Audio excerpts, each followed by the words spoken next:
Nanti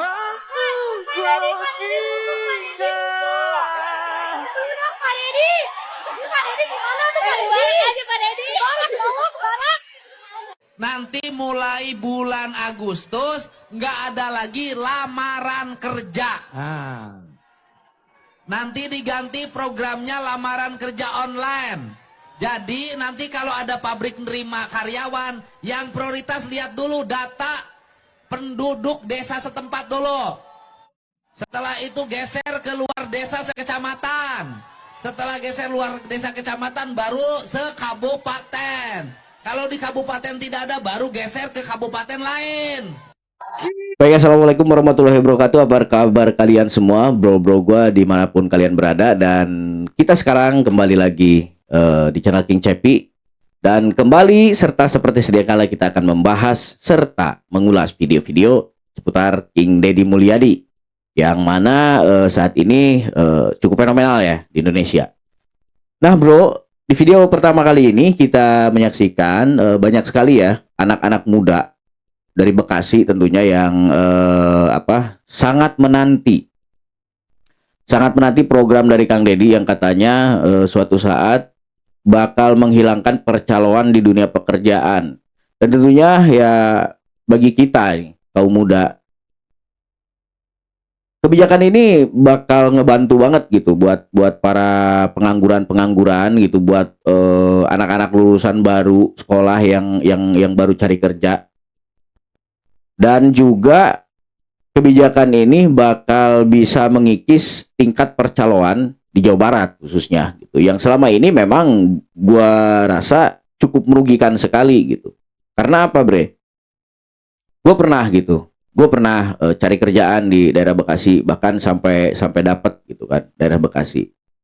Gue harus bayar besarannya 3 juta pada saat itu, udah gede banget ya kan, tahun 2011 lah. Dan kontraknya cuma 3 bulan bre gitu. Dengan besaran gaji pada saat itu 4,5 juta, ya memang sih masih ada ujungnya gitu kan. Jadi gua tetap masih punya untung gitu dari kontrak 3 bulan yang diadakan oleh perusahaan itu. Tapi kan ya alangkah sakitnya gitu, kita yang bekerja gitu, cuman calo yang dapat duit duluan gitu. Jadi sebenarnya budaya-budaya semacam ini, budaya percaloan ini sangat merusak lah gitu, sangat merugikan banyak orang gitu. Dan semoga saja ini bisa secepatnya terrealisasi di Jawa Barat khususnya. Meskipun sebenarnya gue bukan orang Jawa Barat gitu, tapi ya gue senang lah gitu kalau memang banyak nanti anak-anak muda Indonesia yang bisa mendapatkan kesempatan untuk bekerja di negerinya, di daerahnya masing-masing gitu. Tanpa terkesan seolah-olah ya mereka itu hanya jadi kuli di negerinya sendiri gitu. Berdasarkan analisis Kementerian Lingkungan Hidup, ternyata beberapa tahun yang lalu Jawa Barat tata ruangnya dirubah sehingga daerah yang seharusnya itu bukan daerah untuk peruntukan perumahan, bukan untuk komersial, daerah itu adalah daerah untuk menyimpan air, itu ternyata dihapuskan dan dirubah menjadi daerah ekonomi. Ini masalah. Jadi kalau ingin beresin Jawa Barat, tata ruangnya kita benahin yuk. Nanti Pak Wali Kota merevisi tata ruang, nanti gubernur ngerevisin tata ruang. Untuk apa? Agar masyarakatnya tidak mengalami bencana. Jadi dari seluruh rangkaian ini nanti ke depan yang harus kita pikirkan adalah warga yang tinggal di bantaran kali bagaimana punya rumah yang nyaman. Jadi kalau nanti gubernur yang di bantaran kali kemudian dibantu kompensasinya, itu bukan membantu orang yang melanggar, tetapi membantu orang yang tidak punya tempat tinggal. Bener nggak? Bantaran kali tinggal, saya nggak setuju, melanggar undang-undang. Tetapi mereka kalau dicarikan rumah kontrakan, dicarikan nanti ke depan ada rumah bantuan, itu karena mereka adalah orang yang tidak punya rumah. Mudah-mudahan pemerintahnya bisa punya duit. Mudah-mudahan usahanya tambah lancar. Mudah-mudahan investasinya tambah naik. Mudah-mudahan hotelnya pada penuh, rumah makannya pada penuh, pajaknya pada bayar, pemerintah dan DPRD-nya bersikap adil, membelanjakan uang sesuai dengan kebutuhan rakyatnya. Nah, jadi Bre, di sini kehadiran Kang Deddy Mulyadi sebagai Gubernur Jawa Barat ini tentunya membawa angin segar buat masyarakat Jawa Barat terkhusus gitu. Umumnya buat seluruh rakyat Indonesia yang memang mengidolakan beliau ya.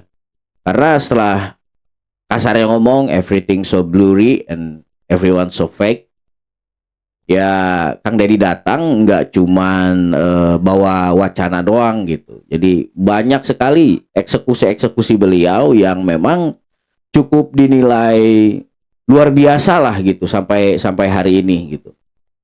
Tapi ya dengan adanya kebijakan yang revolusioner dari Kang Deddy Mulyadi ini membawa permasalahan baru juga gitu untuk babak baru pemerintahan Jawa Barat, bil khusus soal orang-orang yang punya kepentingan gitu, orang-orang yang ngerasa kepentingannya terganggu.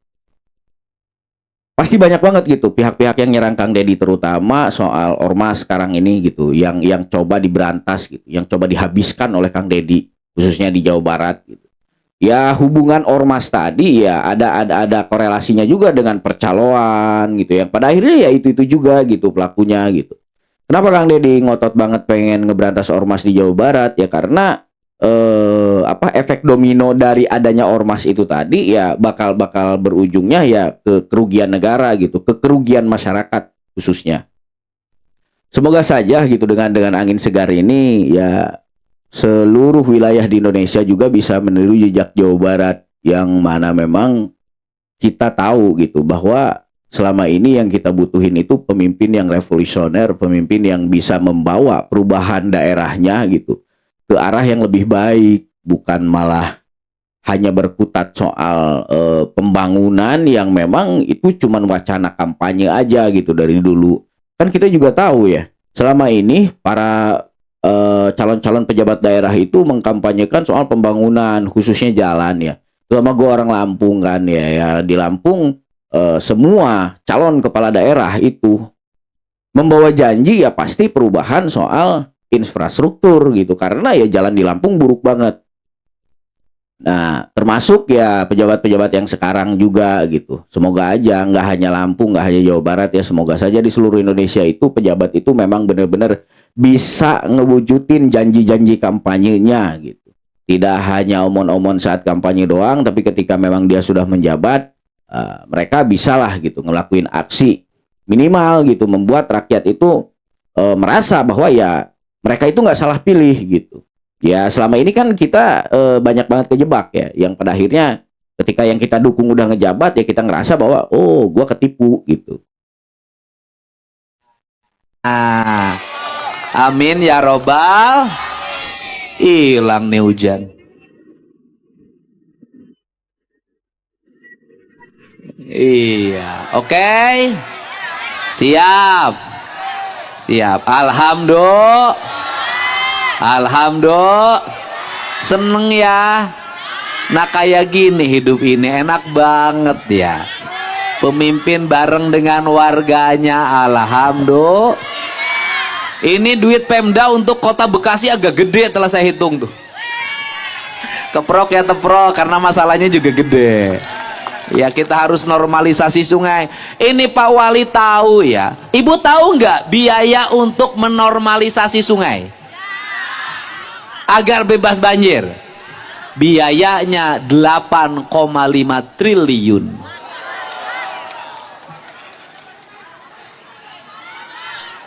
Duitnya juga kita belum nemu, baru sedikit-sedikit.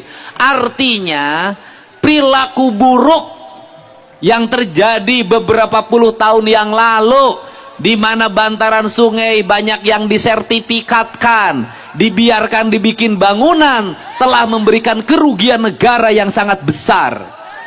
Bener nggak? Nah jadi bre, gini intinya gini yang disampaikan oleh Kang Deddy itu. Jadi jangan ngerasa ketika kita ngebuang sampah sembarangan itu ya kita nggak ngerugiin siapa-siapa gitu. Nah, ini tadi sudah dibuka gitu nominalnya oleh Kang Deddy Mulyadi. Ternyata biaya untuk menormalisasi bantaran sungai gitu, untuk memperbaiki saluran air itu nggak kecil bre gitu. Untuknya di wilayah Bekasi aja, Kang Deddy bilang tadi nominalnya sampai 8,7 triliun gitu. Dan itu nggak sedikit bre gitu. Kalau itu nominal itu dibikin buat pembangunan infrastruktur gitu, jalan itu udah berapa 10 kilometer gitu yang terbangun dengan kualitas yang bagus tentunya ya gitu.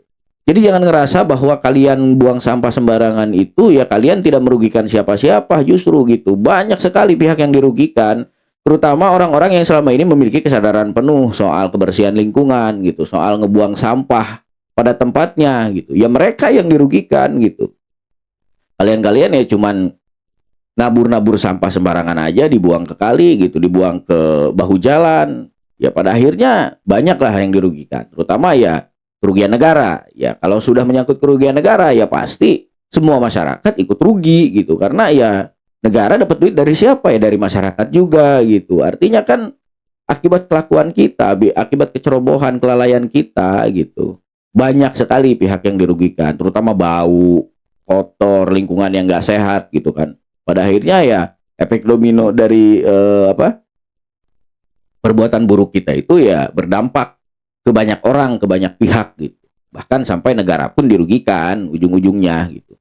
Tapi kan jarang banget gitu ada orang yang sadar ke arah sana gitu. Semoga saja ke depannya kita sebagai rakyat Indonesia bisa lebih disiplin lagi, bisa lebih tertib lagi dalam membuang sampah, dalam mengatasi permasalahan lingkungan, terutama soal ekologi gitu. Ini yang disukai banyak orang kepada Kang Deddy Mulyadi. Apa? Keterbukaan. Kan ada kan seorang gubernur yang sekarang bermasalah dengan dana hibah. Itu mengapa Kang Deddy Mulyadi mendatangi KPK pada waktu itu. Dan ketika Kang Deddy Mulyadi belum dilantik ya, baru terpilih sebagai gubernur Jawa Barat, langsung bongkar-bongkar anggaran Jawa Barat dan menemukan banyak hal yang janggal. Dan segala sesuatu yang masuk dalam program visi misi beliau, Jabar Istimewa, itu semua penganggaran diberitakan. Kenapa? Karena di era informasi digital yang menemui puncaknya, di mana informasi sangat begitu cepat diakses, keterbukaan anggaran itu adalah sesuatu yang harus dilakukan. Mengapa? Karena masyarakat atau civil society sebagai pemegang kedaulatan harus bisa mengontrol apa yang dikerjakan oleh petugas mereka, yaitu adalah pemerintahan. Baik yang dilakukan oleh eksekutif maupun yang dilakukan oleh legislatif. Gitu loh. Iya, tapi ada tuh gubernur yang nyindir-nyindir gubernur konten, ya kan? Ada yang halo guys, atau ketika kemarin ada seorang gubernur tuh yang ini juga sama, yang halo guys itu orangnya ya, ditanya tentang kenapa ini ada orang yang ditanya ketika survei tingkat kepuasan selama 100 hari kerja tidak tahu kelebihan gubernurnya, dia jawabnya bermanuver ya, atau falasis dalam perspektif logika filsafat dasar. Dia bilang saya ini pribadi yang tidak bersolek di depan kamera, saya fokus bekerja. Hei, seorang pemerintah, seorang pejabat publik, dia konten itu sebagai informasi bahwa dia bekerja. Jadi kontennya itu bukan tentang eksistensi dirinya. Kedati pun di situ mungkin ada branding, ada dan semacamnya, ada atensi dan semacamnya, itu terlepas dari hal itu. Tapi si kontennya itu masyarakat bisa menilai tentang apa yang dilakukan itu apakah untuk kepentingan dirinya, untuk eksistensi dirinya, atau eksistensi yang ini lebih harus dilakukan karena berkaitan dengan masalah publik. Gitu loh. Jadi balik lagi dalam hal ini, jangan lagi ada bicara gubernur konten lah, atau ada alasan untuk tidak terbuka soal anggaran lah. Karena yang dikelola itu uang masyarakat, uang pajak lah, uang apalah. Dan segala sesuatu itu harus dilakukan secara terbuka. Nah bre, jadi jelas ya. Permasalahan kita dari dulu itu sebenarnya, permasalahan kita dari dulu nih, banyak sekali rakyat yang sering protes gitu, banyak rakyat yang merasa tertipu itu karena tidak adanya transparansi dari pihak pemerintah gitu, soal kemana aja nih duit rakyat dipakainya gitu, pajak dari rakyat ini diperuntukkan untuk apa gitu. Selama ini kan transparansi itu nggak pernah ada gitu, mulai dari tingkat desa gitu, RT RW sampai ke atas gitu kan. Selama ini kita sangat miskin sekali soal transparansi, terus terang, khususnya di Indonesia ya gitu. Nah, ketika Kang Deddy datang gitu kan dengan angin segar gitu, dengan apa? kebijakan-kebijakan barunya gitu, dan selalu dikontenkan 10 jam dalam satu hari. Kang Deddy itu selalu ada di depan kamera gitu. Itu artinya kan buat memberitakan kepada khalayak banyak, kepada masyarakat khususnya rakyat Jawa Barat gitu, soal apa saja sih yang udah dikerjain gitu. Terus menghabiskan dana berapa? Terus sumber dananya dari mana gitu kan? Kan semuanya dibuka ke publik gitu. Jadi kurangnya apa di sini gitu. Tapi ya ada aja gitu orang-orang yang takut kalah popularitas, kalah elektabilitas gitu. Malah ya ada yang menyalahkan bahwa Kang Deddy itu adalah seorang gubernur yang sangat populis sekali gitu. Ya populis itu penting lah menurut gua. Karena ya tanpa itu semua ya Kang Deddy nggak bisa jadi gubernur juga gitu. Jadi ada juga yang bilang gubernur pencitraan gitu kan. Ya politik itu citra gitu, balik lagi. Gua ngutip dari omongan Kang Deddy juga, ya politik itu citra gitu. Jadi kita bisa menilai seorang tokoh politik itu dari mana ya? Dari citra yang dia bangun, dari citra yang dia buat gitu selama ini. Selama dia menjadi tokoh publik gitu. Jadi jangan selalu dipermasalahkan lah hal-hal seperti itu. Itu kapan kita mau maju gitu kalau terus mempersalahkan masalah remeh-temeh gitu. Sekarang kalau memberi kritik Kang Deddy, cobalah kritik dengan bijak. Kritik dengan gagasan. Silakan kritik semua pemimpin dimanapun.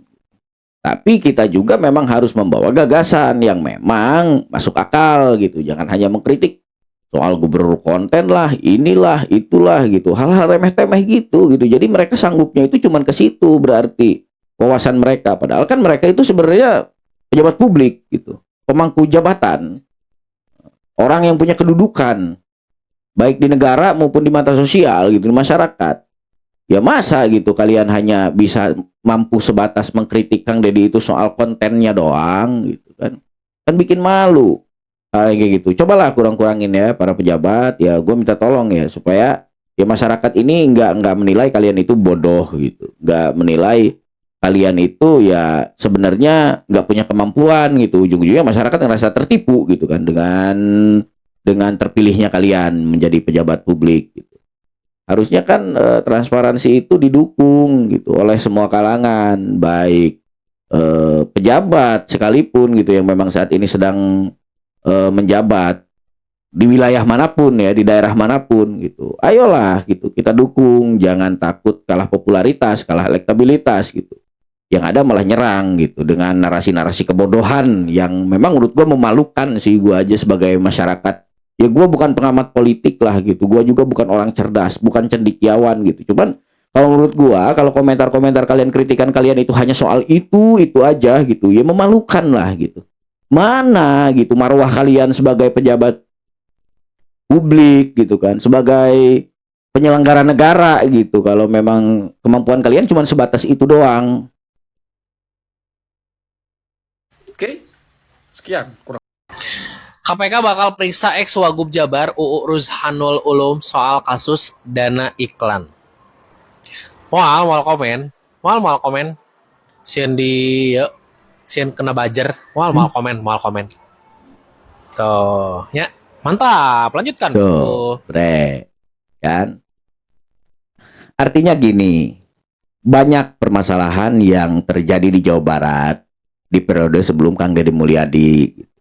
Tapi kenapa mantan pejabat Jawa Barat, khususnya gubernur dan wakil gubernurnya sekarang, mereka malah kebakaran jenggot gitu. Bahkan ex-Wagub Jabar pernah bilang katanya ketika mereka menjabat itu mereka dapat predikat pemerintahan daerah terbaik dari pemerintahan pusat gitu. Kenapa sekarang ketika Kang Deddy menjabat gitu malah banyak banget gitu dicari kesalahan-kesalahan mereka yang dulu gitu. Bahkan Kang Deddy banyak sekali akan mengaudit aliran-aliran dana yang selama ini menurut Kang Deddy itu tidak logis, tidak masuk akal gitu. Jadi dia itu ngerasa bahwa hadirnya Kang Deddy itu adalah sebagai antipati dari pemerintahan mereka sebelumnya gitu. Bukan seperti itu. Kang Deddy ini justru bertanggung jawab gitu untuk membereskan, untuk mendisiplinkan, untuk memanajemen ulang keuangan-keuangan di Jawa Barat itu supaya tertib gitu anggaran-anggaran. Nah, ini kan Artinya sejauh ini sudah ada dua permasalahan problem yang dibuat berarti oleh pemerintahan sebelumnya, yakni ya soal dana hibah.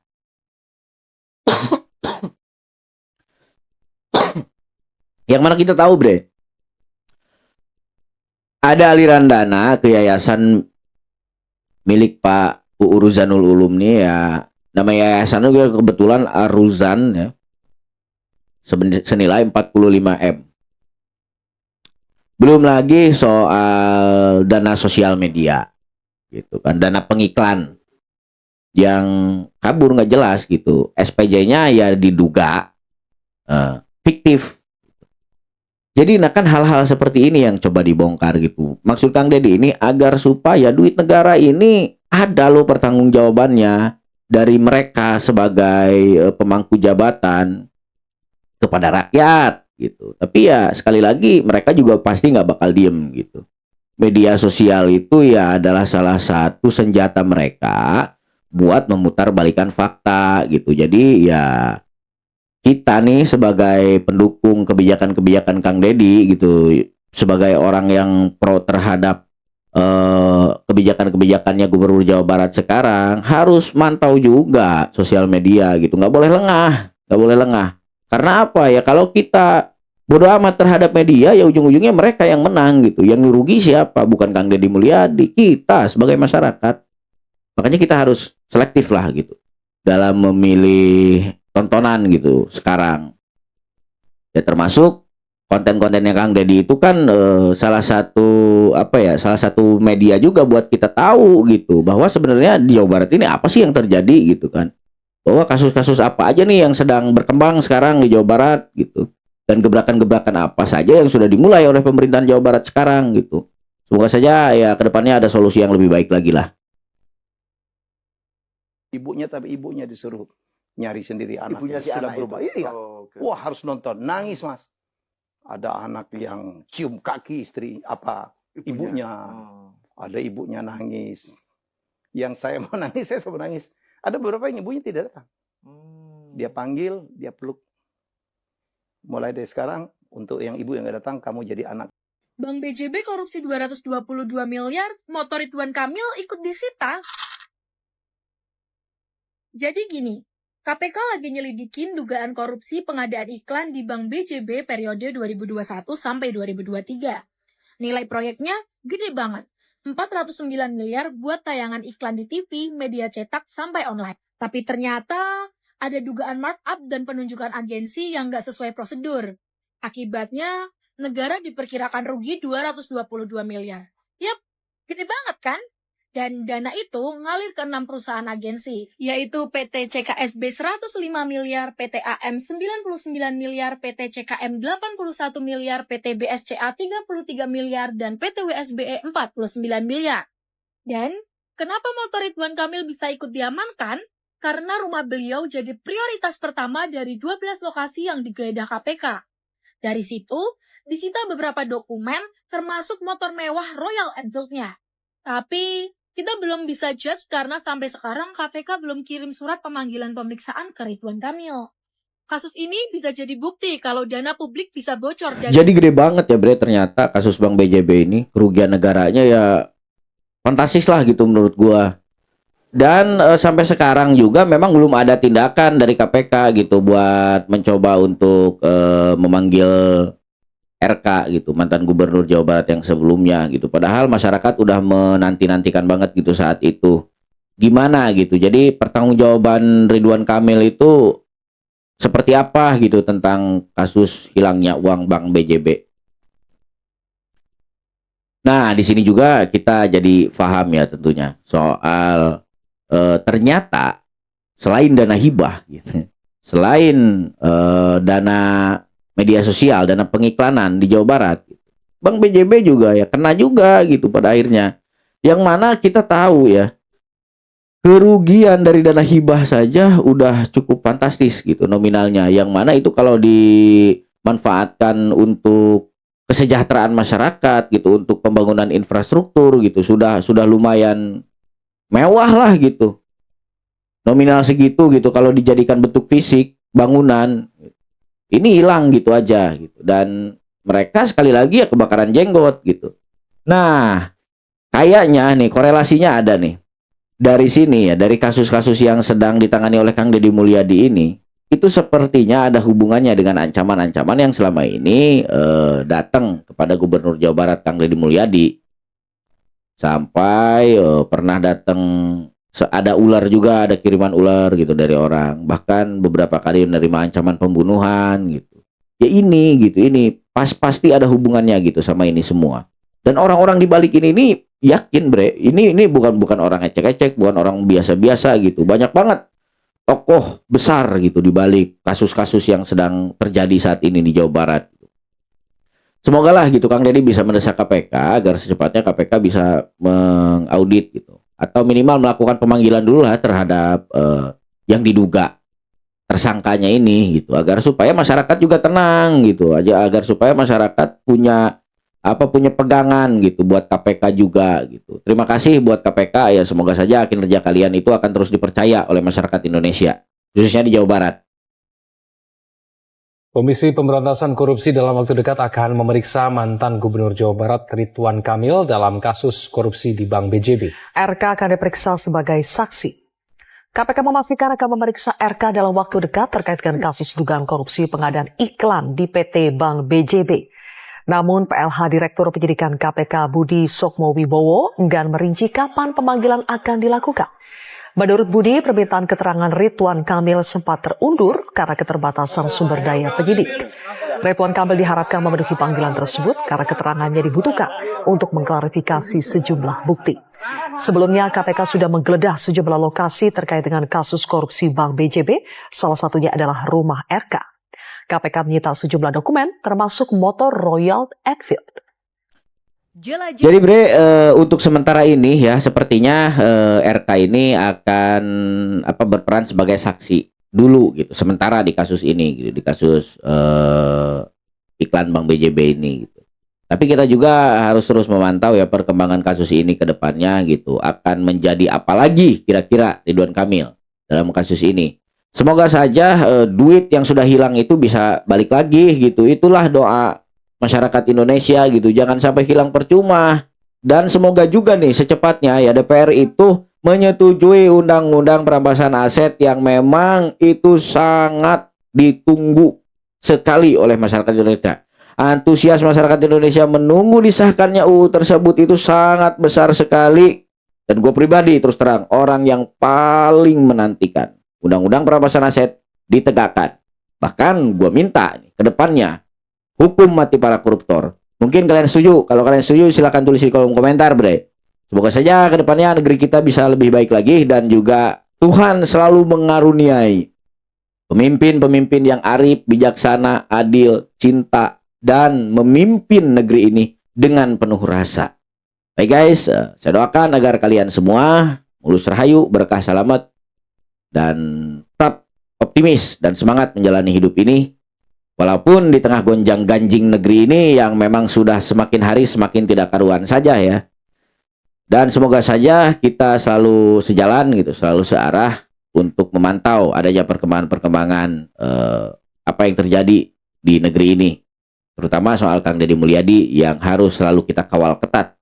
Karena ya Kang Deddy sekarang ini menjadi aset terbesar bangsa ini dengan kejujurannya gitu, dengan